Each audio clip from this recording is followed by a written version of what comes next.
Yo les pido que por favor me acompañen en oración. Bendito Dios y Padre Celestial, gracias Señor por este tiempo que podemos disfrutar como familia que somos en ti, podemos disfrutar de la comunión, podemos disfrutar juntos como familia de adorarte, podemos disfrutar juntos como familia, Señor, también de hacer remembranza de la obra, Señor, el sacrificio de nuestro Señor Jesucristo y nuestra esperanza y ese consuelo que tenemos en Cristo, Señor, en medio de nuestro peregrinar. Pero también, Dios, te damos gracias porque tú nos desafías, te pedimos que sea tu Santo Espíritu el enseñador, que sea tu Santo Espíritu el que habla a nuestros corazones y que sea tu Santo Espíritu, Dios, también llevándonos a poner por obra, Dios, tus demandas en la Escritura. Te lo pedimos, Señor, en el nombre de Cristo Jesús. Amén. Amén. Y vamos a estar en primera carta a los Corintios, capítulo 7, versos 10 al 16. Antes lo voy a leer completo y después vamos a ir viendo algunos detalles. Dice, pero los que están unidos en matrimonio, mando no yo, sino el Señor, que la mujer se separe del marido. No se separe del marido, sí, estamos empezando y con herejías, ¿no? Que la mujer no se separe del marido. Y si se separa, quédese sin casar o reconcíliese con su marido. Y que el marido no abandone a su mujer. Y a los demás, yo digo, no el Señor, si algún hermano tiene mujer que no sea creyente y ella consiente en vivir con él, no la abandone. Y si una mujer tiene marido que no sea creyente y él consiente en vivir con ella, no lo abandone. Porque el marido incrédulo es santificado en la mujer y la mujer incrédula en el marido, pues de otra manera vuestros hijos serían inmundos, mientras que ahora son santos. Pero si el incrédulo se separa, sepárese, pues no está el hermano o la hermana sujeto a servidumbre en semejante caso, sino que a paz nos llamó Dios. Porque, ¿qué sabes tú, oh mujer, si quizá harás salvo a tu marido? ¿O qué sabes tú, oh marido, si quizá harás salvo a tu mujer? Y bueno, aquí tenemos un pasaje donde hay uno que otro debate teológico, hay uno que otro debate y cuestiones, pero obviamente las implicaciones prácticas de lo que viene desarrollando Pablo son muy claras y vamos a darnos cuenta de que hay un principio que se sigue desarrollando. Después, de hecho, Pablo en primera carta a los Corintios va a seguir hablando acerca de esta cuestión de hacer las cosas por amor, aún en la iglesia, y el propósito que tienen las cosas en Cristo, ¿no? Y vamos a ver un poquito de esto en el diseño del matrimonio. Ya anteriormente se ha predicado un poco acerca del contexto de este capítulo. Y verso 10 va hablando acerca del matrimonio, pero los que están unidos en matrimonio. Y Pablo va a decir, mando no yo, que de hecho en realidad todo lo que hacemos es por dirección de Dios, por guía de Dios, por mandato de Dios. No es Pablo en sí mismo la autoridad, y vamos a ver que después dice Pablo, pero aquí digo yo, y cómo entendemos eso entonces, ¿no? Pero bueno, ahorita llegaremos a ello. Dice, pero los que están unidos en matrimonio, mando no yo, sino el Señor, que la mujer no se separe del marido. Y si se separa, quédese sin casar, o reconcíliese con su marido, y que el marido no abandone a su mujer. Independientemente en el momento de la historia en el que nos encontremos, el matrimonio, vamos a dar cuenta que va a ser de gran importancia para cualquier sociedad. Y es algo que de hecho no es una invención humana. Nosotros como creyentes creemos de que es algo que Dios instituye, el matrimonio, la unión entre el hombre y la mujer. Y es curioso ver cómo a lo largo de la historia, de alguna manera u otra ha habido problemáticas en cómo se concibe el matrimonio, en cómo se entiende el matrimonio. Vamos a darnos cuenta de que muchos, en el contexto, por ejemplo, incluso de los Corintios, hay una cuestión meramente a veces hasta de conveniencia.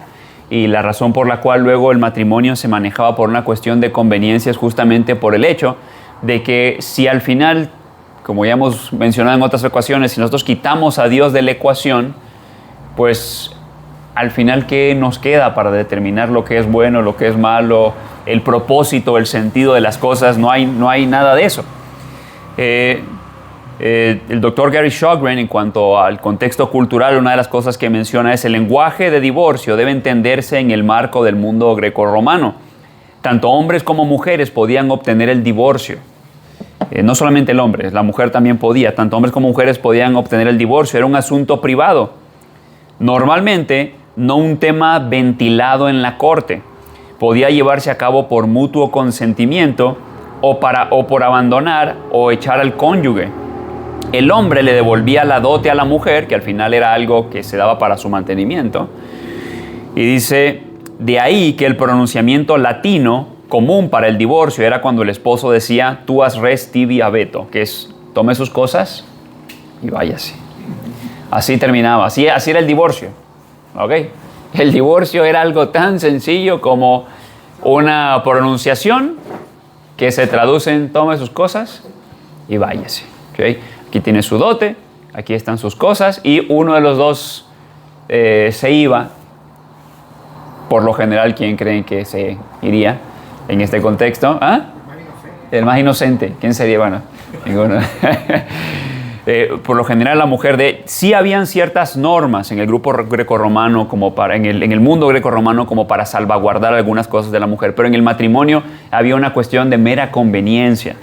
Incluso era un mundo tan promiscuo de que había cierta jactancia de que, por ejemplo, el hombre podía tener amantes, pero su esposa, que debía ser fiel, era específicamente para la procreación. No necesariamente había una cuestión de vínculo, de placer o de... bueno, por supuesto que la hay, pero el hombre podía satisfacer esa parte por otros medios y la mujer era básicamente para la procreación. Y bueno, hay muchas leyes del mundo grecorromano que protegen a la familia por una mera conveniencia de la polis o de la ciudad o del estado. Pero no vamos a entrar en ello. El punto es, recordemos, en el capítulo 7 los corintios, o más bien Pablo le va a empezar a responder algunas preguntas a los corintios. ¿Okay? Porque recordemos, estos son creyentes de poco tiempo. Y hay cosas que siguen estando en su mente, ¿no? ¿Y cómo entendemos esto del matrimonio? Y no sabemos específicamente cuáles son las preguntas que los corintios les están haciendo, por ejemplo, a Pablo de manera específica, pero a lo mejor alguno podría estar preguntando, bueno, y entonces debería seguirme casado. Incluso una pregunta así a nivel hipotético podría surgir hasta por una pseudo espiritualidad, ¿no? Porque nos vamos a dar cuenta de que Pablo va a responder de repente así como de, bueno, yo pienso que bueno le sería al hombre no casarse, pero por cuestiones de esto. Podría ser que algunos corintios a lo mejor podrían haber preguntado, oye, ¿y no nos convendría mejor no casarnos? Y Pablo va a responder, no, si no es un don que te ha sido dado, ¿no? Cosas por el estilo. Pablo va a responder algunas de las preguntas y obviamente las respuestas de esas preguntas van a contrastar con cómo se entendía el matrimonio en la época, por lo que les mencionaba, ¿no? El matrimonio era algo pues descartable, intercambiable, una cuestión de mera conveniencia. Se acababa simplemente con decir, tome sus cosas y váyase, y el hombre podía tomar ¿qué? Pues otra mujer y empezar otra familia.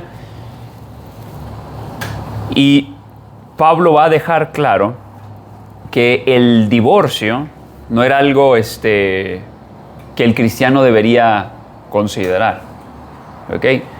Vamos a hablar un poquito de esto, pero lo primero que deja claro es que el divorcio no era algo que el cristiano debería considerar. O sea, casi no es una opción, aunque vamos a irnos a Mateo, lo que dice el Señor Jesús, y bueno, hay unos detallitos ahí. Pero, ¿en dónde dijo esto el Señor Jesús? Lo primero es que Pablo va a decir, no digo yo, sino dice el Señor. Y la pregunta es, y bueno, ¿dónde dice eso el Señor? Pablo está citando a las enseñanzas de Jesús en realidad. Y muchos estaríamos de acuerdo en que estas enseñanzas de lo que Pablo está citando, que dijo el Señor, lo encontramos en Marcos 10, versos 11 al 12. Y les dijo, cualquiera que repudia a su mujer y se casa con otra, Jesús le está respondiendo a los judíos, comete adulterio contra ella. Y vamos a darnos cuenta de que, por ejemplo, en el caso de Mateo, Jesús lo responde en el contexto de lo que se entendía de Deuteronomio capítulo 24. Pero bueno, dice, cualquiera que repudia a su mujer y se casa con otra, que sería algo muy común, o incluso para un judío ya helenizado, que ha adoptado, por ejemplo, el entendimiento del mundo acerca del matrimonio, pues no le sería ningún problema simplemente repudiar a su mujer, algo no le gustaba y venga otra, ¿no? Comete adulterio contra ella. Y si la mujer repudia a su marido y se casa con otro, comete adulterio. De hecho, vamos a darnos cuenta que el Señor Jesús cuando cita Génesis, ¿no? Desde un principio las cosas no eran así, pero bueno, este paralelo también lo tenemos en las enseñanzas del Sermón del Monte. Y en el Sermón del Monte, capítulo 5, va a decir, verso 32, pero yo os digo que cualquiera que repudia a su mujer, y vamos a tener en Mateo, curiosamente, una excepción que no tenemos en ninguno de los otros evangelios. Mateo sí lo menciona, dice, a no ser por causa de fornicación, hace que ella adultere. Y el que se casa con la repudiada, comete adulterio. Y esto mismo lo vamos a encontrar otra vez en una discusión que va a tener el Señor Jesús con algunos de los líderes en Mateo capítulo 19. Ahora, en este tema, ¿no? Vamos a encontrar a personas que Dios utiliza en gran manera en nivel de la enseñanza y que tienen desacuerdos en cuanto a cómo se entienden, por ejemplo, estas palabras del Señor Jesús. Ahora, hay que aclarar algo. Cuando Pablo aborda la parte del matrimonio en primera carta a los Corintios, el tema no es el nuevo matrimonio. O sea, en ningún momento a Pablo le están diciendo, oye, ¿me debería volver a casar o no me debería volver a casar? El tema es muy sencillo. El cristiano no debe divorciarse. Es más, Pablo ni siquiera cita la excepción que se menciona en Mateo, porque no es el tema, no es el punto, no es parte de la pregunta realizada por los corintios, o no por lo menos la respuesta nos muestra de que no hay una pregunta de los corintios en cuanto a, bueno, ¿y si pasa, con quién me vuelvo a casar, no? Y Pablo deja claro, simplemente no es una opción. La razón por la cual lo mencionamos es justamente porque de alguna manera u otra tenemos que tocar con Mateo, ¿no? ¿Por qué Mateo dice esto? Y vamos a darnos cuenta de que hay hermanos, siervos del Señor que van a decir, no, ni aún en caso de adulterio debería de haber un divorcio. Y otros que van a proponer, bueno, sí, en caso de adulterio debería haber un divorcio. O bueno, una segunda excepción, que de hecho está basado en lo que el resto de que va a decir capítulo 7 es la cuestión del abandono. Pero algo que hay que aclarar es que en las palabras del Señor Jesús, la palabra que se utiliza para adulterio es una palabra en realidad muy genérica, que se vuelve ahí un poquito la parte de la complicación, porque la palabra es porneia, y en realidad porneia tiene que ver con cualquier tipo de desorden sexual. Incluso se utiliza para hablar de fornicación. Por ejemplo, hay grandes estudiosos de la Escritura que van a decir, bueno, es que en el contexto de Mateo, fornicación habría sido tener una relación sexual antes de que se hubiese concretado el matrimonio, después del tiempo de espera, ¿no? Ya sabemos de que había dentro de la forma de casarse los judíos, había un periodo de tiempo en donde el hombre se iba a preparar su casa para que después él volvía por la esposa y juntos podían ir a vivir a esta casa, bueno, se llaman las bodas. Y algunos dicen, bueno, en el contexto de Mateo, pues justamente se queda descubierta esta cuestión de, bueno, no descubierta, más bien se menciona esta parte en donde algunos, por ejemplo, que sería el caso de María y José, ¿no? A Jesús le van a decir, tú eres hijo de fornicación, ¿no? Como dándole a entender, él es un hijo, bueno, más bien le van a decir, nosotros no somos hijos de fornicación, como dándole a entender al Señor Jesús, bueno, tú no fuiste concebido dentro del lazo matrimonial. Algunos dicen, bueno, Mateo es el que incluye esto, y que en realidad cuando dice la cuestión de que alguien puede divorciarse solamente en caso de porneia, que ahí Mateo está hablando, por ejemplo, específicamente de alguien que a lo mejor está en lo que hoy en día llamaríamos noviazgo, aunque algunos dirían, bueno, el noviazgo no es bíblico. Bueno, ese periodo de tiempo antes de casarte, como sea que se le llame, en el contexto en el que te encuentres, que alguno de los dos fornicase, entonces en ese caso se vuelve lícito romper el compromiso. El único detalle con este tipo de interpretación es que en realidad esa palabra, cuando por ejemplo lo vemos en los profetas, no se utiliza en relación meramente a un acto sexual antes de que haya una boda. Por ejemplo, si nosotros leemos en la traducción del Antiguo Testamento al griego, en Jeremías 2:20 dice: porque desde muy atrás, Dios le está hablando al pueblo de Israel, porque desde muy atrás rompiste tu yugo y tus ataduras, y dijiste, no serviré. Está hablando de la relación del pueblo de Israel con Dios. No serviré. Con todo eso, sobre todo collado alto y de todo árbol frondoso, te echabas como ramera. Y ahí te echabas como ramera, o hacer lo que hacen las rameras, es esa palabra, la que utiliza el Señor Jesús para hablar de la excepción que tenemos en Mateo. Jeremías 3:2 dice: alza tus ojos a las alturas y ve en qué lugar no te hayas prostituido. Junto a los caminos te sentabas para ellos como árabe en el desierto, y con tus fornicaciones y con tu maldad has contaminado la tierra. Hablando del adulterio, de hecho, de Israel, en el sentido de que han violado el pacto, han violado aquello que ellos dijeron en Deuteronomio que iban a cumplir.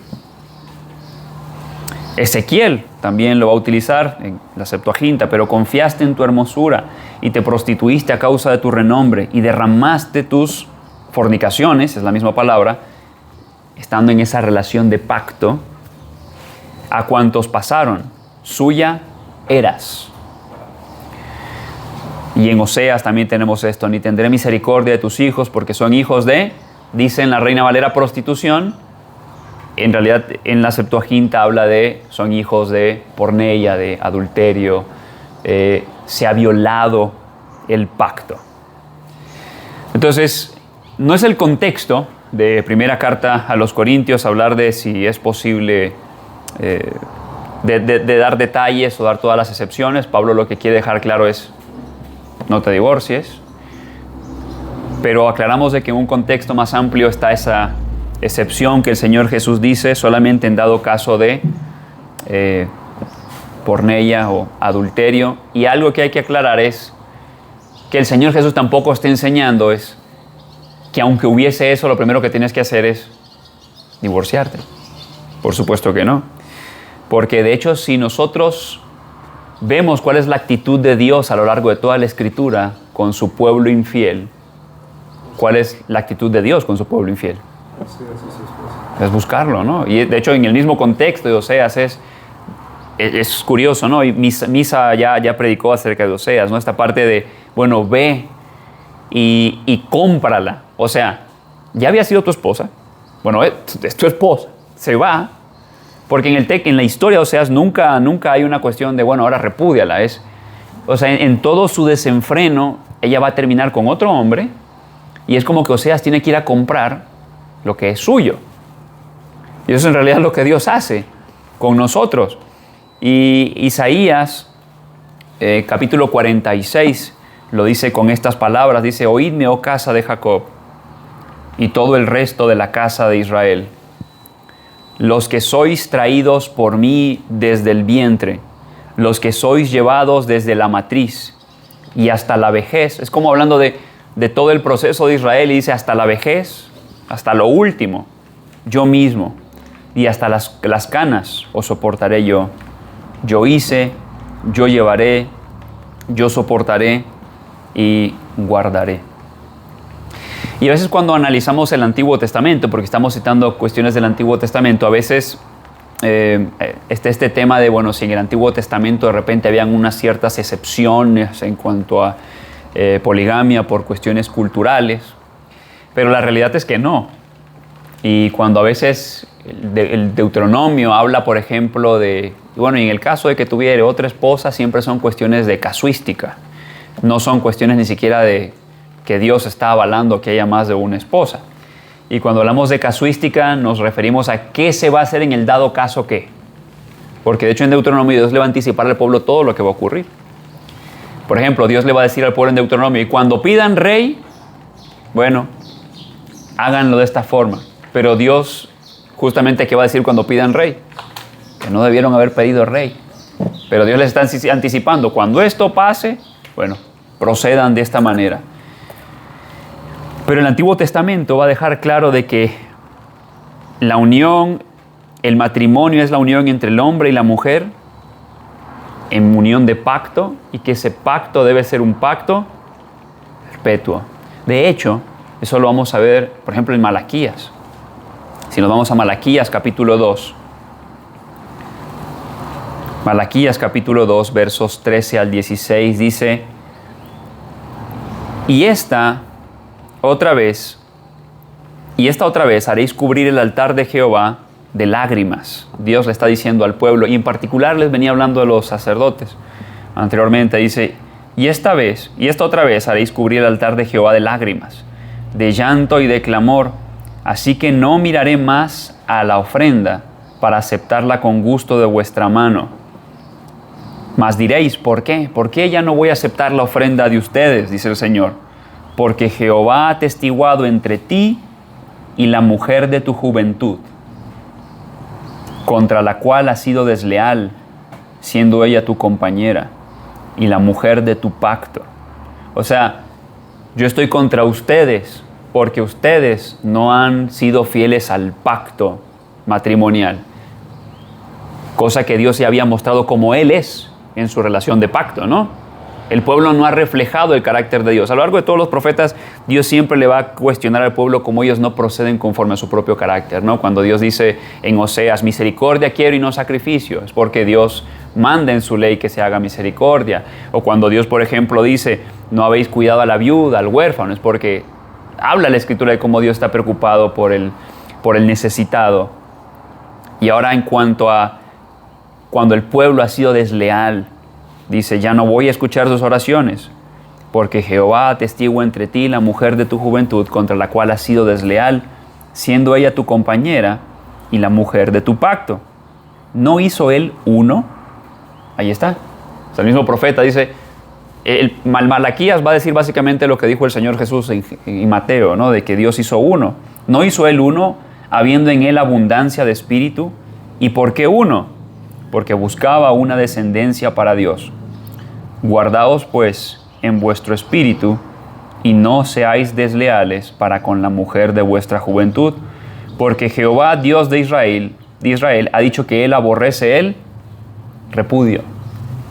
O sea, esto por lo cual preguntan, por ejemplo, algunos de los líderes religiosos en Mateo.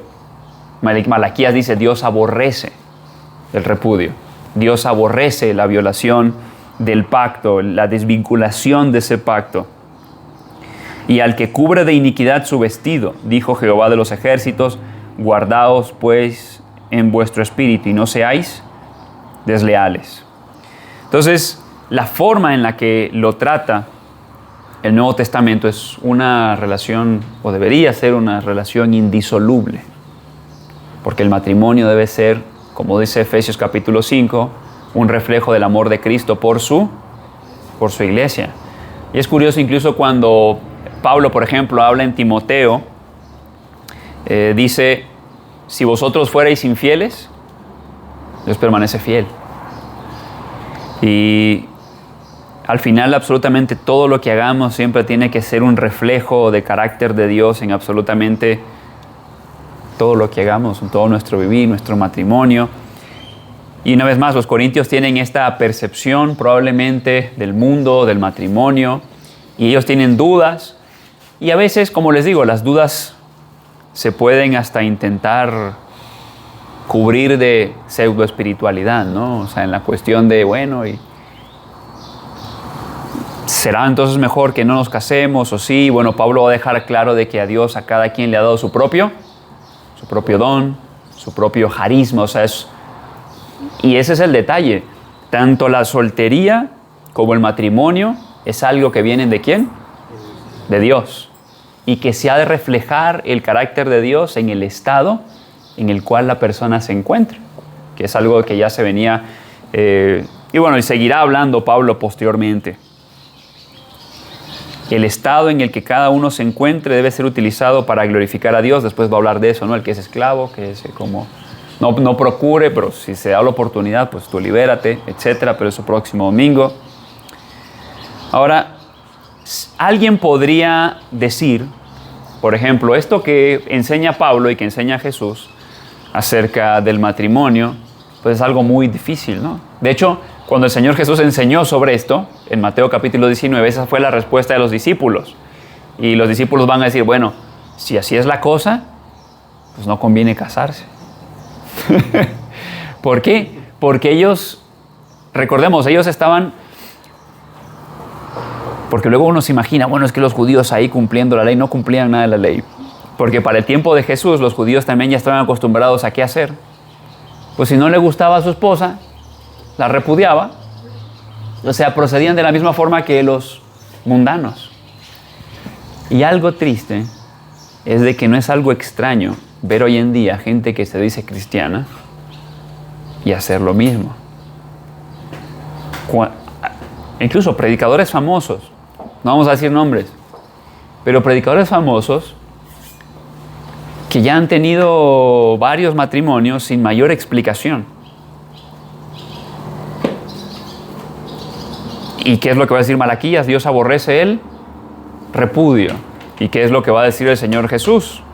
Eso no fue así desde un principio. Tenían que ser uno solo.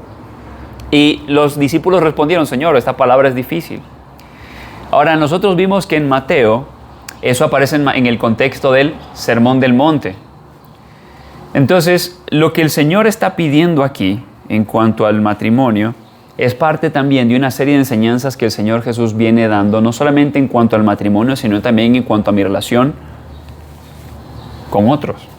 Y creo que esto se engloba en todo el contexto de Corintios, de cómo siempre Pablo, y en realidad cualquier autor del Nuevo Testamento, va a apuntar de que lo que se haga siempre para la honra y gloria de Dios y para la expansión del Evangelio, etc. Pero cuando Jesús dice esto, de no hay divorcio, miren lo que viene diciendo después en el Sermón del Monte. Oísteis que fue dicho, ojo por ojo y diente por diente. Pero yo os digo, no resistáis al que es malo. Antes, a cualquiera que te hiere en la mejilla derecha, vuélvele también la otra. Y al que quiera ponerte a pleito y quitarte la túnica, déjale también la capa. Y a cualquiera que te obligue a llevar carga por 1 milla, ve con él 2.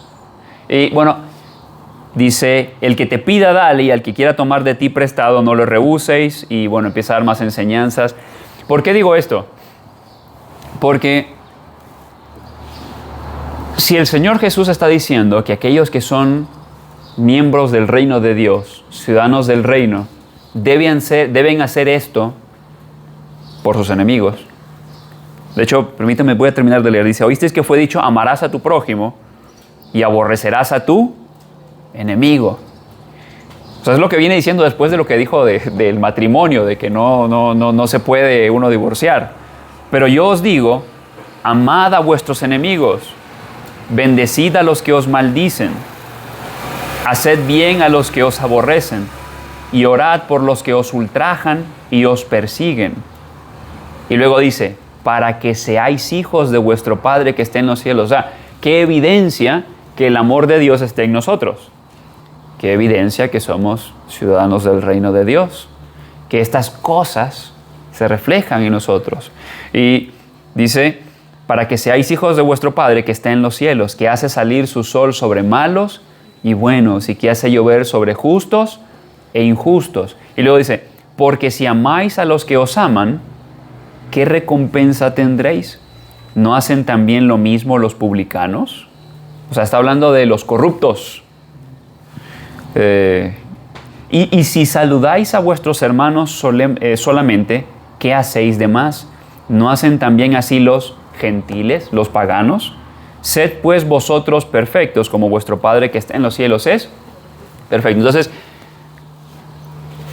si los que son miembros del pueblo de Dios tienen que hacer esto por sus enemigos, este es el detalle. Si yo tengo que hacer esto por mis enemigos, como dice en la carta de Ogneto, capítulo 5, hablando de los cristianos, dicen que cuando los maldecían ellos, bendecían.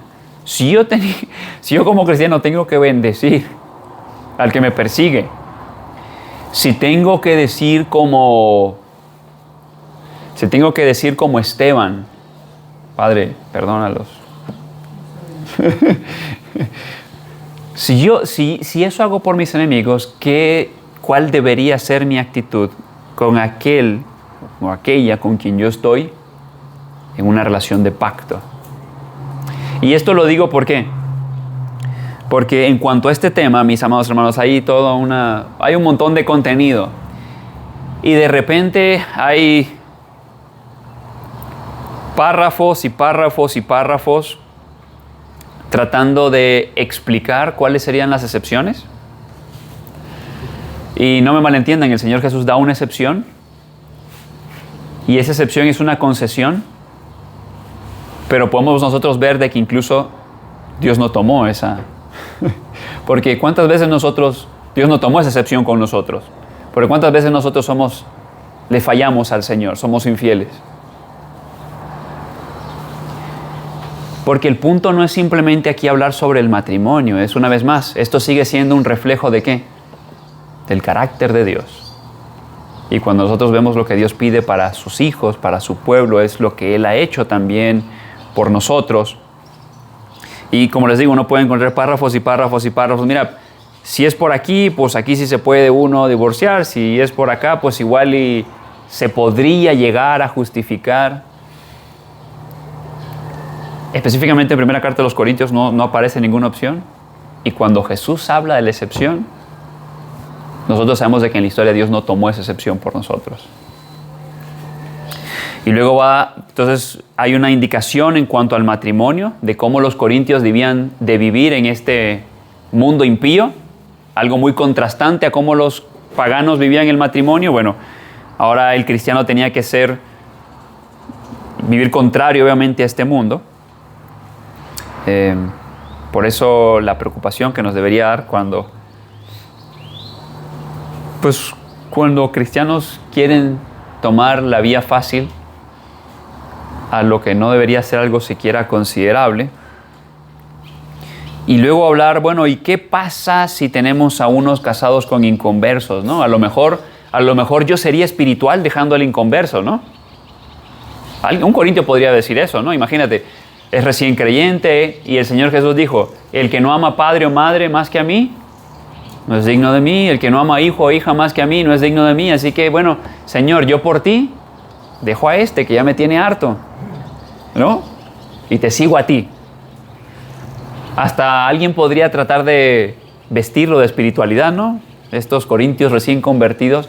¿Qué pasa si es con un inconverso? Yo dejo ese inconverso por ti, Señor. Dice, y a lo demás, yo digo, va a decir Pablo, no el Señor, si algún hermano tiene mujer que no sea creyente y ella consiente en vivir con él, no la abandone. Bueno, ¿y entonces qué onda? No. Aquí no hay aquí escapatoria entonces. ¿Y por qué Pablo dice no digo yo y no el Señor? Esto es muy sencillo, esto no está diciendo de que bueno, esto que voy a decir aquí no es palabra de Dios, lo que antes se dijo sí es palabra de Dios. Creemos de que la Biblia es inspirada y creemos de que Dios está utilizando a Pablo para dar cosas que son prescriptivas para la iglesia, pero la razón por la cual dice digo yo y no el Señor es muy sencilla, porque lo que antes dijo ya había sido dicho ¿por quién? Por el Señor. Y esta situación particular, este caso particular anteriormente no había sido explicado o expuesto por una simple y sencilla razón. Es justamente cuando el cristianismo se empieza a expandir al mundo gentil que entonces empezamos a tener casos de matrimonios de creyentes con no creyentes. Nosotros vamos a darnos cuenta, por ejemplo, en el libro de Hechos, de que en muchos de los primeros, por ejemplo, predicaciones a gentiles, se convertía el varón y también con él juntos también toda la familia. Y entendían y reconocían el evangelio, por lo menos de manera general así veíamos.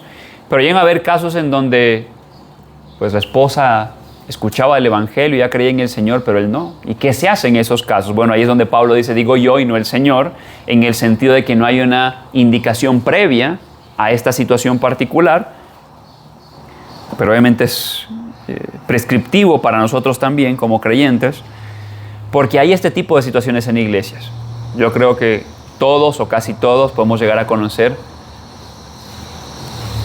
A lo mejor no me refiero a un creyente que se casó con un inconverso, que sí pasa también, y que no debería pasar, pero pasa, sino en el caso de pues personas que no eran se casaron no siendo creyentes, pero uno de ellos llega a conocer el Evangelio. ¿Y qué hace en ese caso? ¿Debería entenderse como ser fiel al Señor, abandonar el pacto matrimonial? Y es curioso, es un pacto que no es hecho reconociendo al Señor en medio de todo eso. Pero aún así Dios manda que se honre ese pacto. Porque aún así, esa unión también fue diseñada originalmente. La unión hombre y mujer fue diseñada para reflejar el amor de Cristo por su iglesia. Y dice, y ella consiente en vivir con él, no lo abandone. Y si una mujer tiene marido que no sea creyente y él consiente en vivir con ella, no la abandone. La indicación sigue siendo, no lo abandones. Porque ¿quién no nos abandonó a nosotros? Cristo. ¿Por qué entonces hay tanta duda o discusión de las razones para podernos divorciar? ¿Por qué hoy en día ocurre lo que menciona en sus momentos William Barclay? William Barclay en su momento dijo que... William Barclay, estamos hablando de alguien ya de siglos atrás, ¿ok? No de este siglo. Dice, el divorcio llegó a ser tan corriente como el matrimonio. Así que no es algo simplemente... Porque a veces... creo que se hiperboliza algunas cosas. No, es que ahora las cosas están terribles. Antes estaban buenas. No, antes tampoco estaban buenas. ¿Okay? Este señor no es de este siglo. Ya decía, el divorcio es tan corriente como que... No habían redes. No habían redes para enterarse de qué estaba pasando con fulanito de tal, ¿no? Ay, ya te enteraste que fulanito se divorció de fulanita. No había eso, pero el corazón del hombre siempre ha sido el mismo. Por eso decíamos, ¿no? En el tiempo de los corintios era tan fácil como decir, toma sus cosas y váyase. Y ahí acabó el matrimonio. No hay nada más.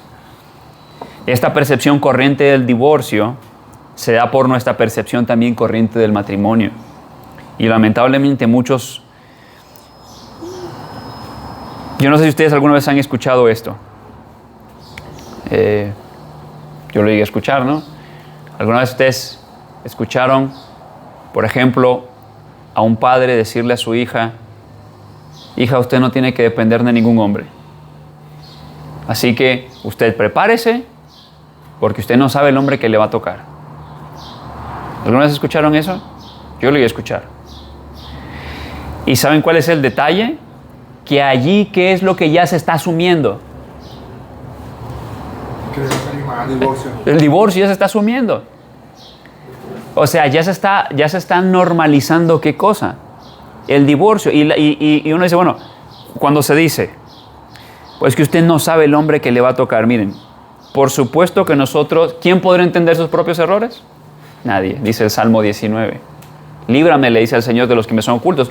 Por supuesto que cuando uno se casa, uno no conoce a la otra persona a su plenitud, a como solamente Dios la conoce, pero no es cierto que no es que hay nada que se pueda, o sea, que no hay absolutamente nada que se pueda conocer. Porque este es el detalle. ¿Quiénes deberíamos modelar a nuestros hijos lo que es una persona piadosa, o una persona que teme a Dios, o una persona que ama a Dios? ¿Contra quién va a comparar mi hijo al momento de buscar a una persona? Con lo que se le ha enseñado y entendido que es una persona que teme a Dios, que ama. ¿Sí me explico? Pero tú no sabes quién te va a tocar, así que prepárate. Se está asumiendo ya qué, se está asumiendo de, bueno, pues es algo que te puede pasar, que te deje. Y es algo que puede llegar a pasar en el sentido de entendiendo el concepto de posibilidad. Sí, es algo que debería de estar en nuestro radar como algo muy probable. No. Como creyente debería ser algo casi imposible. Entonces, nuestra concepción corriente del divorcio es justamente por nuestra concepción corriente del matrimonio. Si tenemos una percepción corriente del matrimonio es porque también tenemos una percepción corriente, o cuando digo corriente, lo digo en el sentido despectivo, del amor de Cristo por su iglesia. Se viven en los extremos. Tenemos el extremo o de la fantasía o del pseudo-realismo. Entonces tenemos un pseudo-realismo en donde queremos ser brutalmente honestos y bueno, quién sabe lo que te vaya a tocar, así que preparado contra el mundo real, que en realidad eso no es lo que debería ser la realidad de un cristiano, por eso digo un pseudo-realismo. O tenemos el otro lugar de la fantasía, donde todo debe ser Disney, y también luego cuando nuestras expectativas no son lo que queremos, pues entonces creemos que todo es un fracaso. Pero Pablo va a también decir, como dijimos, ¿no? Más adelante va a empezar a hablar de cada quien en el estado en el que Dios lo encontró. Bueno, así permanezco. En ese sentido, estar confiado en que Dios está haciendo una obra en la condición en la que Dios encontró a esa persona. Así que si tú has conocido en el Señor, en este matrimonio, no abandones a tu marido, no abandones a tu esposa, por lo que va a seguir diciendo después. Dice, porque el marido incrédulo es santificado en y la mujer incrédula en el marido, pues de otra manera vuestros hijos serían inmundos, mientras que ahora son santos. Y hay toda una cuestión de debate, incluso a veces este tipo de pasaje se utiliza para otro tipo de doctrinas, de las cuales no vamos a entrar.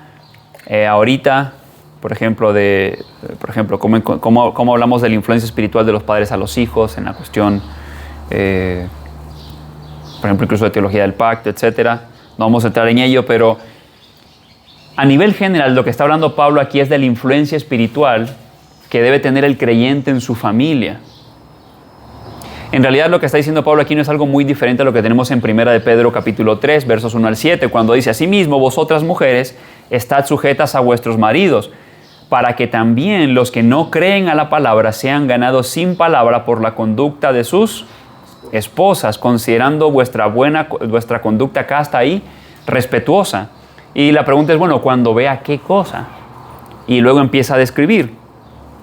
Dice: vuestro atavío no sea el externo, de peinados ostentosos, de adornos de oro o de vestidos lujosos. Y aquí hay que aclarar, no está diciendo, se va a convertir porque no te arreglas. No es el punto. Sino la diferencia es el énfasis. Se va a convertir, ¿por qué? Porque lo que te va a distinguir va a ser ¿qué? ¿Qué es lo que distingue a un cristiano? Que se ve Cristo, básicamente. Por eso lo que veníamos diciendo antes, ¿no? En cuanto al el sermón del monte, lo que enseña Jesús. Si ustedes aman a los que los aman, ¿hacen algo diferente a lo que hacen los paganos? Si tú amas a tu esposa porque tu esposa te ama, ¿haces algo sobrenatural? Un mundano también dice que ama a la otra pareja cuando todo está bien, ¿no? Un mundano también puede crear historias de fantasía, de romance. Un mundano puede hacer esas cosas. Yo puedo hacer esas cosas.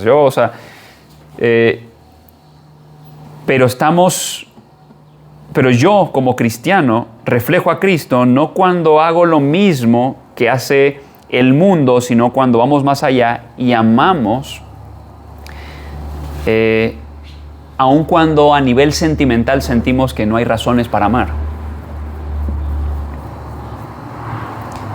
Dice después: vosotros maridos igualmente, ahí en Pedro, vivid con ella sabiamente, dando honor a la mujer como a vaso más frágil, como coherederas de la gracia, de la vida. Más ejemplos de esta influencia se puede ver, por ejemplo, en Génesis. ¿A qué me refiero con más ejemplos de esta influencia? O sea, la influencia que un creyente puede hacer en el mundo.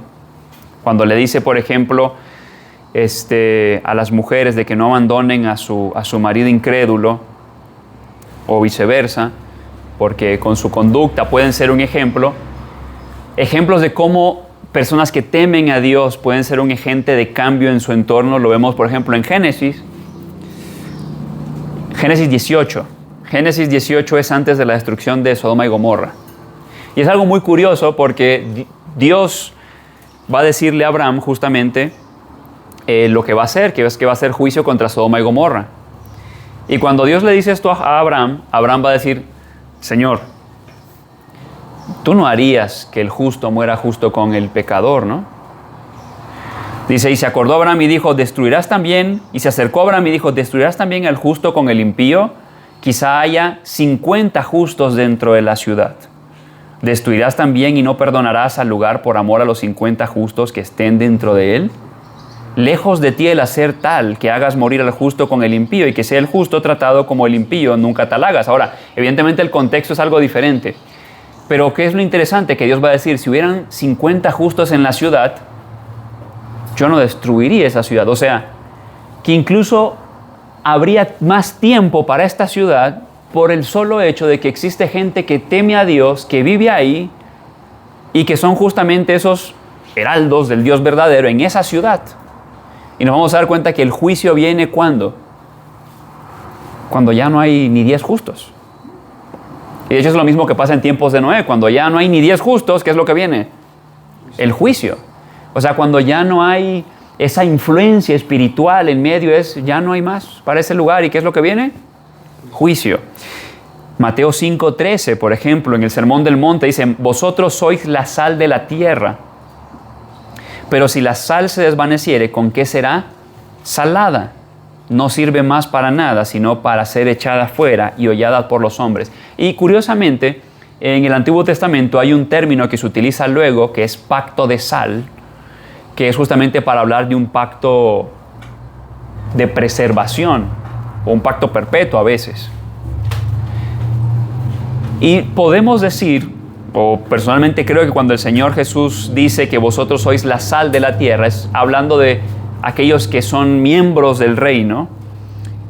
Ellos son lo que preserva, son luz, son testimonio.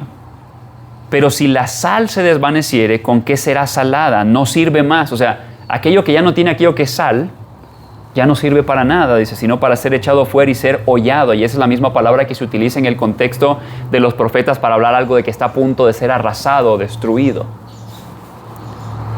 Así que vemos de que Dios en su misericordia permite que el creyente, incluso dentro del matrimonio, esté dentro de ciertos contextos para hacer una influencia espiritual y que sean luz. ¿Y qué es lo que le está diciendo a estas personas que están casados con un incrédulo? Ellos han entendido el evangelio, pero la pareja no, el cónyuge no. Y es, Dios te tiene ahí con un propósito. Y ese propósito es de que tú seas esa luz en tu hogar. Y tiene sentido con lo que va a ir diciendo Pablo después, cada quien en la condición que le tocó. Y yo creo que esto nos da esperanza más allá aún del matrimonio, porque entonces eso me ayuda a entender las circunstancias, las que sea que yo viva, a la luz del propósito divino. Esto es, la persona casada con un inconverso está ahí para hacer luz en ese lugar. Y así en cualquiera de las otras circunstancias, como los profetas también en medio de un pueblo impío. Aún las circunstancias más tristes, Dios nos llama a cumplir nuestro propósito como creyentes. Reflejar a Cristo, compartir del Evangelio, ser luz, que otras sean alcanzados por nuestro testimonio. En mi matrimonio, yo debo ser luz para mi familia, yo debo ser... El cristiano en la condición que esté debe ser luz. Y una vez más, hablando de lo que viene hablando Pablo, por eso el divorcio no es una opción, ¿no? Si luego no debería ser una opción maltratar a mi enemigo, menos aquel con quien estoy en pacto, ¿no? Y luego dice verso 15, pero si el incrédulo se separa, sepárese, pues no está el hermano o la hermana sujeta a servidumbre en semejante caso, sino que a paz nos llamó Dios. Esto es, si el incrédulo, hablando de este caso particular, él está insistiendo en el divorcio, porque recordemos, estamos en un contexto en donde tenemos al padre de familia. Normalmente el padre decidía cuál era la religión de la familia, y si de repente tuviéramos un caso, por ejemplo, en donde la esposa ahora tiene que ser fiel a Dios porque recordemos, la obediencia es en el Señor, como dice Efesios, hijos, obedeced en Él, Señor, a vuestros padres, y así en todo caso, o sea, en el sentido de, es necesario obedecer a Dios antes que a ¿qué? Que a los hombres. Y si de repente a lo mejor el marido viese como una ofensa de que su esposa ya no está adorando al Dios que él dice que deben adorar y por eso la quiere repudiar, si el creyente cumplió con su parte, pero el incrédulo persiste en separarse, el creyente puede estar en paz que hizo lo que debía. Pero es que ese es el detalle. No es sin antes haber hecho lo que debía haber hecho, que es ser luz. Oye, tú no sabes si a lo mejor él se va a convertir porque Dios te ha puesto ahí para ser testimonio, para ser reflejo, para, en el caso de lo que va a decir Pedro, ¿no? Tu conducta casta que refleja a Cristo, que se vuelve una ocasión para reflejar a Cristo. Y luego dice verso 16, porque ¿qué sabes tú, oh mujer? Quizás. Ahora, obviamente esto lo está diciendo en un contexto en donde se unen no conociendo el Señor y uno llega a conocer el Señor. No está diciendo el Señor, prediquemos el Evangelio por medio de contradecir lo que ya antes se ha dicho de no os unáis en yugo desigual con los incrédulos, ¿no? Porque ¿qué sabes tú, oh mujer, si quizá harás salvo a tu marido? ¿O qué sabes tú, oh marido, si quizá harás salvo a tu mujer? ¿Qué sé yo acerca de lo que Dios va a hacer en medio de mis circunstancias de aflicción? Y la respuesta es, yo no sé qué es lo que Dios va a hacer en medio de mis circunstancias de aflicción. Porque a lo mejor alguien podría decir, es que tú no entiendes por lo que yo estoy pasando, tú no entiendes lo que yo estoy sufriendo en medio de esta relación. Y es ahí donde a veces esa intencionalidad de querer ser empático o pseudoempatía me puede llevar a tratar de justificar lo que no es justificable. El creyente, en la circunstancia en la que se encuentre, debe ir hasta las últimas consecuencias para reflejar a Cristo. Cuando Dios nos llama a soportar, no se trata de un espectáculo de estoicismo o superioridad emocional. Se trata de darle gloria a Dios y que en el proceso otros lleguen a conocer al Dios verdadero. Por eso es de que ahí mismo en el Sermón del Monte va a decir, así alumbre vuestra luz delante de los hombres para que vean vuestras buenas obras y glorifiquen a vuestro Padre que está en los cielos. Así que, habiendo visto esto, considerar, ¿no? No solamente la parte del matrimonio, sino en general cómo entiendo yo los problemas o las situaciones. En el contexto, ¿cómo entiendo mis problemas con mi cónyuge? Bueno, es la oportunidad, es el momento justo para reflejar a Cristo, para vivir a Cristo. ¿Los veo como tiempos de mostrar a Cristo? ¿Cómo enseño a otros del matrimonio, por ejemplo, en especial con los más jóvenes? Pueden ver otros justamente lo que es el amor de Cristo por su iglesia, en la forma en la que yo amo a mi mujer, entrego por mi mujer, y que es algo que justamente debe permear todas las áreas de mi vida. Les pido que me acompañen en oración. Bendito Dios y Padre Celestial, gracias Señor por la oportunidad de haber leído esta sección de tu palabra y poder recordar, Dios, de que pues en tu iglesia hay situaciones. En tu iglesia, Dios, hay en tu iglesia hay cosas dolorosas que pasan, gente que está sufriendo, Dios, gente que en medio de sus aflicciones está siendo probada, Dios, para reflejar el carácter de Cristo. Ayúdanos, Dios. Ayúdanos porque tú nos mandas, Dios, a reflejar el amor de Cristo por tu iglesia, Dios, en nuestros matrimonios. De la misma forma en la que somos llamados a glorificarte, Dios, en cualquiera sean nuestras circunstancias. Y que recordemos, Dios, de que como creyentes el divorcio no debería ser una opción, porque la opción que nosotros debemos buscar es ser luz, es amar como tú nos has amado, y que Dios esto sea algo que permee cada área de nuestra vida. Fortalécenos, Señor, porque como Como dijo alguna vez Martín Lutero, creí que el viejo hombre había muerto en las aguas del bautismo, pero me di cuenta que sabía nadar. Padre, ayúdanos a que nuestra carne muera cada día, que tu Santo Espíritu obre en nosotros y que eso se vea en el amor de mí hacia mi esposa hacia mí, el amor hacia mis hijos, y que tu nombre sea exaltado y glorificado, Dios, porque tus hijos andan en amor y porque tus hijos andan buscando honrar. Te lo pedimos, Dios, en el nombre de Cristo Jesús. Amén.